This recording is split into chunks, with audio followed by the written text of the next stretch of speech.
لا اکراہ فی الدین قد تبین الرشد من الغی، دین میں کوئی جبر نہیں ہے، بے شک ہدایت گمراہی سے خوب واضح ہو چکی ہے۔ اس آیت کا شان نزول یہ بتایا جاتا ہے کہ قبیلہ بنو سالم بن اوف کا ایک شخص تھا، تو اس کے دو بیٹے جو ہے وہ عیسائی تھے، اور اس شخص کو اللہ نے ہدایت عطا فرما دی۔ جب یہ ایمان لا چکا تو اس نے حضور علیہ السلام کی بارگاہ میں سوال کیا کہ حضور میرے دو بیٹے تو جو ہے وہ عیسائی ہیں اور میں ایمان لا چکا ہوں، کیا میں ان کو مجبور کروں کہ وہ دین اسلام کو قبول کر لے؟ تو حضور نے اجازت نہ دی۔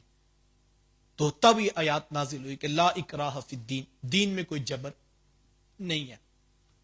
یہاں پر ایک بڑی غلط فہمی معاشرے میں پائی جاتی ہے کہ جناب دین میں کوئی جبر نہیں ہے، کوئی حکم سنائیں تو وہ کہتے ہیں دین اتنا اوکھا بھی نہیں ہے، جبر نہیں ہے، اتنی سختی نہیں ہے۔ تو آپ ذرا شان نزول تو دیکھیں کہ جو شخص پوچھ رہا ہے کیا میں مجبور کروں کہ وہ بھی اسلام قبول کر لیں، تو میں لا اکراہ فی الدین، دین میں کوئی جبر نہیں ہے۔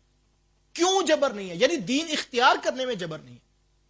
اگر کوئی شخص اسلام نہیں قبول کرتا اور وہ کہتا ہے کہ میں اسلام کو نہیں مانتا، تو اس کے اوپر جبر نہ کیا جائے کہ تم ڈنڈے سے اسلام اس کو بنواؤ۔ کیوں؟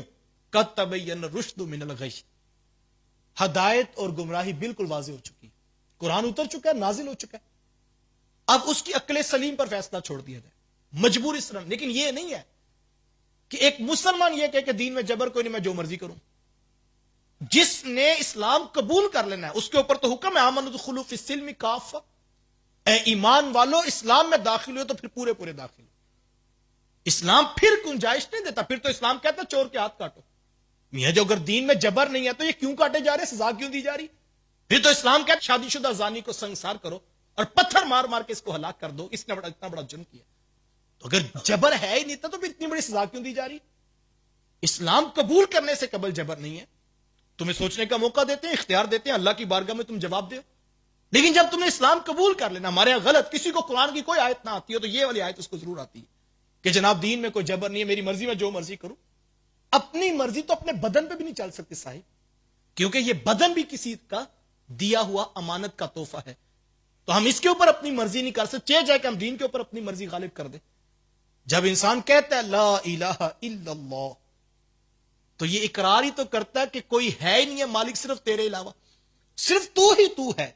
اور اسی کو حضرات صوفیہ کہتے ہیں جو دم غافل سو دم کافر ہو، کہ اگر کوئی غفلت والا لمحہ آ گیا، مرضی تو بڑی دور کی بات ہے، اگر غفلت بھی ہوگی تو وہ اسلام والا لمحہ بھی تصور نہیں کرتے، اور وہ کہتے ہیں کہ اس لمحے میں انسان مسلمان نہیں ہوتا جب اس ذات سے غافل ہو جائے۔ تو اپنی مرضی کیا ہوتی ہے صاحب؟ جب انسان کہتا ہے لا الہ الا اللہ کہ مالک کوئی نہیں ہے، نہ خواہش ہے، نہ تمنا ہے، نہ آرزو ہے، نہ بت ہے، نہ کوئی اور شے ہے جو مجھے تیرے سے دور کر دے، الا اللہ، مگر تو ہے جس کا میں اقرار کرتا ہوں۔ ہر شے کی نفی کر کے تو اسلام آتا ہے۔